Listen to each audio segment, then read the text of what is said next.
comment les 12 disciples ont été choisis? C'est une bonne question, une question qu'on se pose.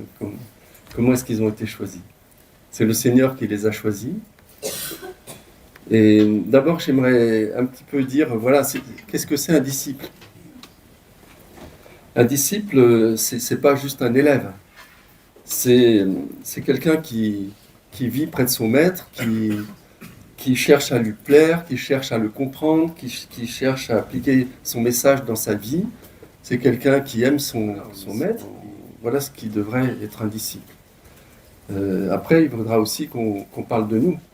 Est-ce qu'on est des disciples? Et comment est-ce qu'on est choisi? Voilà. Là déjà, je vais parler de comment le Seigneur a choisi ses disciples. Alors combien est-ce qu'il y avait de disciples? Vas-y. 12. Ben moi je te dis qu'il y en avait déjà plus que 70 et plus que 72. Parce que à un moment, on voit que le Seigneur, il envoie 70 disciples, deux par deux dans des villes, annoncer sa venue. Alors tu vois, il y en avait beaucoup. Et alors, quand on pense à cette question, comment les 12 disciples ont été choisis, c'est les disciples qui ont une position privilégiée par rapport au Seigneur. Le Seigneur, il y a beaucoup de personnes qui le suivaient. Donc les 70, on voit qu'il y a des femmes qui le suivaient aussi, ça nous est dit dans l'évangile de Luc. Hein. Il y avait plusieurs femmes qui le suivaient, qui l'assistaient de leurs biens, qui étaient là autour. Il y avait vraiment du monde autour du Seigneur. Hein. Et à un moment, il en a choisi 12, effectivement. Et c'est quand on parle des disciples, on pense toujours à ces 12 disciples. Et comment est-ce qu'il les a choisis? Voilà. Alors, je vais lire dans Luc, au chapitre 6, parce que je pense que c'est là qu'on a la réponse. Luc au chapitre 6 et au verset 12. Luc 6, verset 12. À cette époque-là, Jésus se retira sur la montagne pour prier. Donc, écoutons bien cela. Jésus se retira sur la montagne pour prier. Il passa toute la nuit à prier Dieu. Il passa toute la nuit à prier Dieu. Quand le jour fut levé, il appela ses disciples et il en choisit parmi eux, donc on voit qu'effectivement il y en avait beaucoup plus, il en choisit parmi eux 12, auxquels il donna le nom d'apôtres. Et là, voilà, ces disciples-là, ils étaient choisis parmi les autres et ils avaient une position privilégiée. Et c'est eux qui ont été appelés apôtres. Ce n'est pas tous les disciples. Et apôtres, ça veut dire envoyés. Et c'est ceux qui étaient vraiment les plus proches du Seigneur et qui étaient destinés à être envoyés vers les nations, vers le peuple, vers les nations, et qui allait être le fondement de l'Église. Hein, la fondation de l'Église, c'est Christ, qui est le rocher. Il est aussi la pierre angulaire. Et sur ce rocher, sur cette pierre angulaire, eh bien, il y a les fondations de l'Église qui ont été les apôtres. Ça nous est dit dans l'Épître aux Éphésiens que l'Église a été fondée sur les apôtres. Donc, ils avaient un rôle très, très particulier, ces apôtres. Hein. Très important. Donc, pour moi, la réponse, elle est là. C'est-à-dire, comment est-ce qu'il les a choisis? Eh bien, il a prié toute la nuit. Et il l'a fait avec son Père. Il était en communion avec son Père. On a beaucoup évoqué ce matin cette communion, ce nom de Abba, qui veut dire papa. Et il était avec ce Père qui était proche de lui. Il était proche de son Père. Ils étaient ensemble. Et ils avaient cette communion. Et le Seigneur, toute la nuit, il a communiqué avec son Père, avec son Papa, qui était au ciel, et lui sur la terre, lui qui était venu sur la terre. C'était difficile pour le Seigneur, parce que à la fin de cette nuit, qu'est-ce qu'il a fallu qu'ils choisissent? Qu'est-ce qu'avec Dieu, ils avaient décidé? Eh bien, ils ont choisi des grands érudits, des personnes très proches de Dieu, qui connaissaient la parole par cœur? Pas du tout. Pas du tout. Ils ont choisi des personnes qu'on n'attendait pas, s'y attendait pas au choix. Il y en a qui étaient pêcheurs de poissons. Bon, il y en a qui étaient, il y en a un qui était collecteur des impôts. Matthieu, collecteur des impôts, c'était pas glorieux parce que il pactisait avec l'ennemi puisque c'était les Romains qui étaient les chefs qui avaient envahi Israël, hein, qui étaient les patrons, si on peut dire. Et en collectant les impôts pour les Romains, il trahissait un peu son peuple. Donc c'était ce qu'on appelle un collaborateur. Étonnant quand même. Après ça, il y en a un qui s'appelle Simon Zélote. Et Zélote, c'était un parti qui était opposé aux Romains. C'est-à-dire que dans la même équipe, il y avait le pro-romain et l'anti-romain. Et donc, deux côtés quand même complètement opposés. Bon. Il y en a qui étaient inconnus. Et puis surtout, il y avait Judas. Il y avait Judas dans les disciples. Comment comprendre ça? Comment est-ce qu'on peut comprendre qu'il a choisi Judas? Alors, on va peut-être se dire, tiens, mais il ne savait pas. Il ne savait pas ce que Judas allait faire. Là, si, il le savait. Il savait, et c'est même marqué très précisément dans un passage, dans l'évangile de Jean, où il dit, à un moment, il dit, ben voilà, c'est moi qui vous ai choisi, mais l'un d'entre vous est un diable. Il dit ça, carrément. Donc il savait très bien. Et c'était avant d'aller à la croix, avant qu'il le trahisse. Et même, chose étonnante, il lui avait confié la bourse, il lui avait confié la responsabilité des finances du groupe. En sachant ça. En sachant qu'il était avare, qu'il aimait l'argent, qu'il piquait ce qu'il y avait dans la bourse en plus. C'est dit aussi en toutes lettres. Hein. Quand on lit bien à fond les choses, je vais le trouver, ça dans mes notes. C'est dans l'évangile de Jean aussi.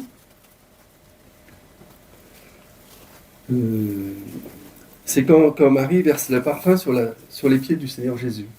Marie, elle a versé du parfum. La maison était remplie d'odeur de parfum. Elle a fait une bonne œuvre pour le Seigneur. Elle a adoré le Seigneur en faisant ça. Elle a montré qu'elle l'aimait. Elle était vraiment dans la communion, dans la proximité avec le Seigneur. Et lui, qu'est-ce qu'il dit? Judas, il dit oh, pourquoi on gaspille ce parfum? Pourquoi est-ce qu'elle gaspille ce parfum, cette femme? On aurait pu le vendre et puis donner l'argent aux pauvres, ça aurait été bien. Et c'est dit vraiment en toutes lettres. Hein. Il disait cela non parce qu'il se souciait des pauvres, il s'en fichait des pauvres, mais parce que c'était un voleur, et comme il tenait la bourse, il prenait ce qu'on y mettait. Son idée, c'était, j'aurais pu avoir l'argent, j'aurais dit que je le donne aux pauvres, mais je le garde. Voilà un disciple qui était là avec les autres. Il a vendu le Seigneur. Il a vendu, hein, c'est tout ça, 30 pièces d'argent. Bon, après, c'est sûr que quand il a vu que le Seigneur était condamné, que peut-être il pensait que le Seigneur allait s'échapper encore une fois, qu'il aurait l'argent. Mais cette fois-là, non, il a vu que le Seigneur était condamné. Et qu'est-ce qu'il a fait? Il est sorti, il a jeté les pièces dans le temple et puis il est parti se pendre. Voilà. Mais tout ça pour dire qu'il a choisi les disciples, le Seigneur, mais c'était pas des choix faciles. C'était pas un choix facile. Et on voit tout au long de son chemin où il se sentait quand même seul, le Seigneur.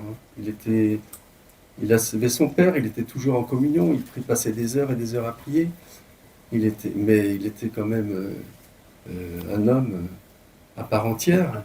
Et en tant qu'homme, il attendait de l'affection, de l'amour, du répondant. Et on voit que ses disciples, et là je ne parle pas spécialement de Judas, hein, dans l'ensemble, les disciples, ils ne le comprenaient pas tellement.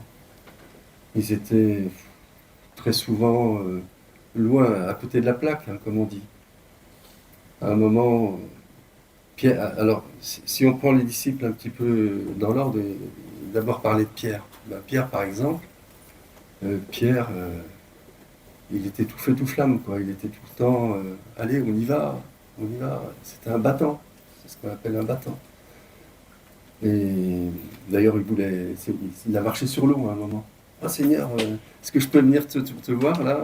Hop, il marche sur l'eau, très bien, mais à un moment, il commence à courir, le Seigneur le rattrape. Et on voit un peu tout au long de sa vie, mais d'un autre côté, il était vraiment pour le Seigneur. Il l'aimait, il voulait lui faire plaisir. Et à un moment, le Seigneur dit, que disent les hommes que je suis? On dit quoi de moi? Et Pierre, alors les disciples, ils disent, voilà, on dit que tu es Jean le baptiseur, qui est ressuscité, on dit que tu es un prophète, on dit ceci, cela. Et vous dites quoi? Et Pierre, tout de suite, tu es le Christ, le Fils du Dieu vivant. C'était vrai, c'était ça. Il avait compris. Le Seigneur lui dit, c'est Dieu qui t'a montré ça. Mais après, juste presque tout de suite après, le Seigneur, il dit, voilà, moi le Christ, le Fils du Dieu vivant, je vais vers une croix, je vais mourir. Je vais être maltraité, je vais mourir. Alors et Pierre, il dit, non, attends, Seigneur, non, ça t'arrivera pas, hein, surtout pas. Et là, le Seigneur est obligé de lui dire, va arrière de moi, Satan, parce que c'est des paroles qui viennent de Satan que tu as dites là. Donc il y avait vraiment c'était pas facile pour le Seigneur. Après ça, si on prend les disciples les uns après les autres. Hein. Alors déjà, je vais lire, j'ai pas fini de lire en fait. Hein. Donc la réponse, je l'ai donnée après, je vais parler un peu des disciples et tout, mais pour moi, il les a choisis dans la prière, en connaissance de cause, sachant ce qu'ils étaient, il s'est pas trompé, il l'a fait en sachant ce qu'il était, pour que les plans de Dieu s'accomplissent à travers lui. Il a été soumis à son Père, vraiment jusqu'au bout, et y compris cette marche très difficile qui allait être la sienne sur la terre. C'est vrai que ce matin, on a beaucoup pensé à nos peines, à nos chagrins, à nos difficultés. Mais combien le Seigneur en a eu encore, à puissance je ne sais combien en plus. Lui qui était saint, qui était pur, qui était sans péché, le seul homme qui ne méritait pas de mourir et qui est mort dans des conditions terribles. Vous voyez, tout ça, ça a été vraiment difficile pour le Seigneur. Vraiment difficile. Et nous, quand on a du chagrin, quand on a des périodes comme ça, où on a un papa qui est malade, un papy qui est malade, donc on a une petite fille qui est malade, eh bien c'est vraiment dur, c'est dur. Mais ce qui peut nous consoler, nous encourager, c'est se dire, bon, le Seigneur, il comprend toutes nos peines, toutes nos difficultés, parce que lui, il les a eues encore tellement multipliées. Et la justice qu'on supporte si difficilement, eh bien lui, la justice, elle a été à son comble quand on l'a cloué sur la croix. Et pour revenir aux disciples, voilà, ils l'ont pas tellement aidé.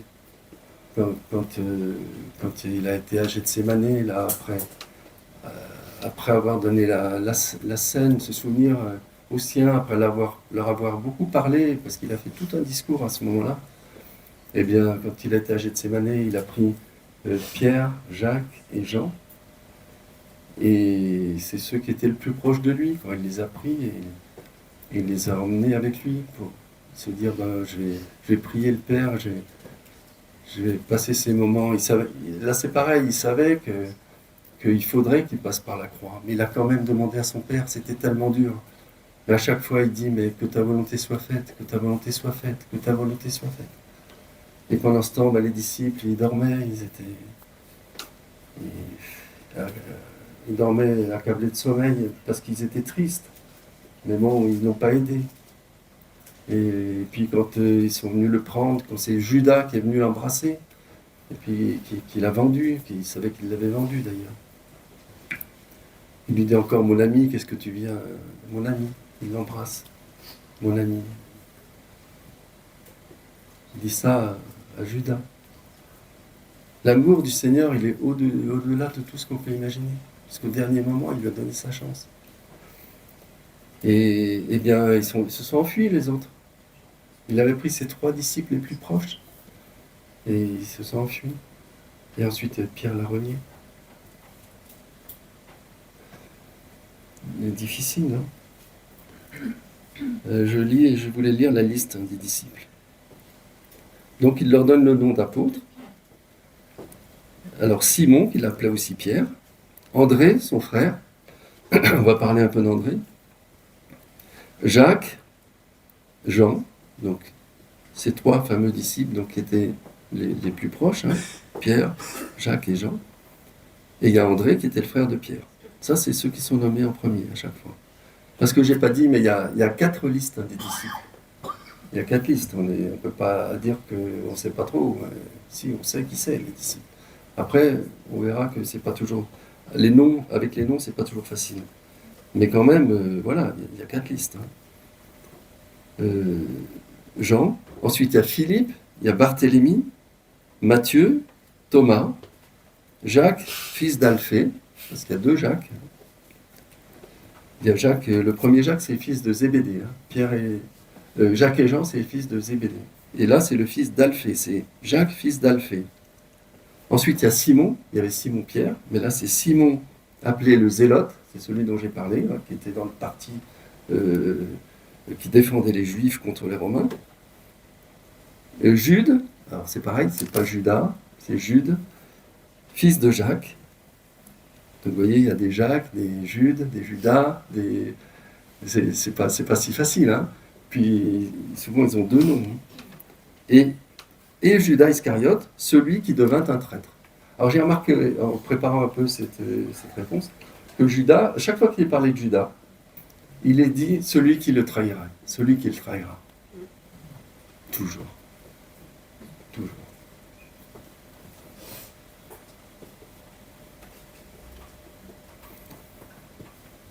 Alors donc j'ai parlé un peu de Simon, donc qui était pêcheur de poissons. Hein. Et d'ailleurs le Seigneur lui a dit, eh bien tu seras pêcheur d'hommes. Alors bon, il l'a rencontré. En fait, il n'y a pas forcément une rencontre. Quand on lit les évangiles, c'est pas toujours facile. Parce qu'il n'y a pas forcément une rencontre à un moment donné. On va dire, bon, il l'a rencontré le long du lac quand il était sur son bateau et qu'il pêchait. Et puis il y a eu une pêche miraculeuse d'ailleurs à ce moment-là. Mais il l'avait rencontré avant. Et c'est là que je vais parler d'André. Parce que André, son frère, c'est lui qui a informé Simon qu'il avait découvert le Messie. Et ça, on le trouve dans Jean. On peut lire dans Jean, parce que c'est intéressant, ce passage. C'est dans Jean, chapitre 1er. Donc, il y a Jean le baptiseur, hein, au verset 35. Jean le baptiseur, qui est au bord du Jourdain, qui baptise. Et puis, il avait des disciples aussi, Jean le baptiseur. Il avait des disciples. Et là, il était avec deux de ses disciples. Et il y a un de ces 2 disciples, c'est André. Et les 2 disciples, donc, il dit, voici l'agneau de Dieu. Et 2 disciples l'entendirent, ces 2 disciples l'entendirent, prononcer ces paroles et suivirent Jésus.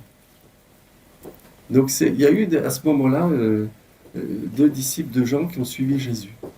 Alors ça a dû être difficile pour Jean, ça a dû être compliqué, mais Jean, qu'est-ce qu'il avait comme état d'esprit par rapport à Jésus? Jean, il disait, il faut que moi je diminue et que lui croisse. Et Jean savait que sa mission se terminait. Et d'ailleurs, Jean a été arrêté pas longtemps après, hein, au début du ministère du Seigneur.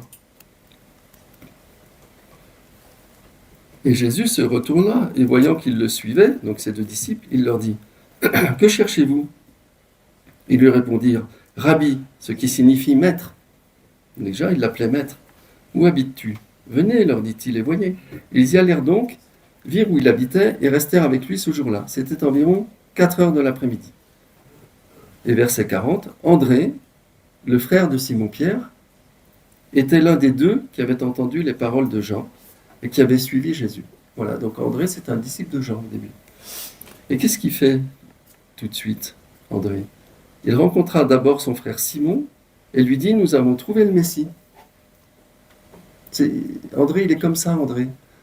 Et si on parle un petit peu, enfin je vais continuer juste là, nous avons trouvé le Messie, ce qui correspond à Christ. Il le conduisit vers Jésus. Jésus le regarda et dit, tu es Simon, fils de Jonas, tu seras appelé Céphas, ce qui signifie Pierre. Voilà, c'est là qu'il lui dit, ben voilà, tu seras appelé Pierre, Simon Pierre. Et Jean, si on regarde un petit peu dans ce qui est dit de Jean dans les évangiles, on voit que c'était quelqu'un qui était communicant, qui allait vers les autres, qui faisait le lien entre les uns et les autres. Là, il va chercher son frère tout de suite, il est sympa. Il pourrait se dire, bah, mon frère, non. Non, il va chercher son frère, il l'amène à Jésus. Il partage. Et quand il y avait les 5000 hommes et les femmes et les enfants, donc, il y avait une foule énorme, et puis il y a eu la multiplication des pains, il y avait un petit garçon qui avait 5 pains et 2 poissons. Et bien c'est André qui a dû se renseigner pour voir qui avait quoi, et donc il a été vers les uns, vers les autres, il voit ce petit garçon, il discute avec lui, le petit garçon dit ok, je veux bien donner mes 5 pains, mes 2 poissons, vous voyez ça nous parle aussi, hein. Est-ce qu'on est généreux? Et c'est André qui va dire à Jésus, il y a un petit garçon qui a 5 pains et 2 poissons. Puis à un moment, il y avait des Grecs qui voulaient voir Jésus aussi, et c'est pareil, donc il y a Philippe qui a su ça, qui l'a dit à André, et qui l'a dit à Jésus. Voilà. Après, il y a Jacques et Jean. Donc Simon et André, les 2 frères, qui étaient pêcheurs. Jacques et Jean, qui étaient aussi pêcheurs. Et on voit aussi dans un des évangiles qu'ils étaient associés ensemble, les 4. Et il est parlé aussi du père de Jacques et Jean, et c'était Zébédée. Et Zébédée, il était avec eux dans l'entreprise. Et puis ils avaient aussi des employés. Et donc le Seigneur, on voit aussi, ça va toucher, c'est que le Seigneur, il leur demande de les suivre, il vient, il laisse tout, ils le suivent. Mais quelque part, il n'est pas insensible à leur gagne-pain. Bon, déjà, il leur a permis une pêche miraculeuse qui a dû leur faire de l'argent pour pas mal de temps. Mais aussi, l'entreprise, elle a pu continuer. Elle n'a pas continué. Il tient toujours compte des autres. Le Seigneur, je ne sais pas comment dire, il nous bénit. Si il va nous manquer quelque chose, si on a un problème, si on va avoir un cyclone qui démolit une maison, par exemple, il va quand même s'en occuper, le Seigneur. Il va à travers les uns, à travers les autres. Il ne nous laisse pas sans rien. Jean, c'était vraiment un disciple très proche de Jésus et qui était le plus jeune a priori, qui dit toujours quand il parle de Jésus, il dit qu'il était le disciple que Jésus aimait. C'est le seul aussi qu'on voit au pied de la croix, même s'il s'était enfui, après il est revenu, il était avec la mère de Jésus au pied de la croix. On voit aussi qu'il a écrit l'évangile de Jean, un évangile magnifique. On voit et puis aussi 3 épîtres et puis l'Apocalypse. On voit aussi qu'au moment du repas de la Cène, il était à côté du Seigneur, il se penchait sur sa poitrine, il communiquait avec le Seigneur. Et Jean, c'est quelqu'un de très attachant, et je pense que le Seigneur avait quand même du baume au cœur avec Jean. C'est peut-être certainement celui qui l'a le mieux compris. Et puis ce que je voulais dire aussi, en parlant de Jacques et Jean, c'est que Jacques, c'est le disciple qui a été un martyr, en fait, qui est mort. Et c'est le premier disciple qui est mort en martyr. Alors il y en a plusieurs, hein. Moi j'ai entendu c'est pas dans la Bible, hein, pas tous, mais ils sont morts violemment la plupart. Et Jacques est mort très rapidement, au début de l'Église, en fait. Et puis Jean, il est mort le dernier. Et c'était les deux frères, et je sais pas, ça a sûrement une signification.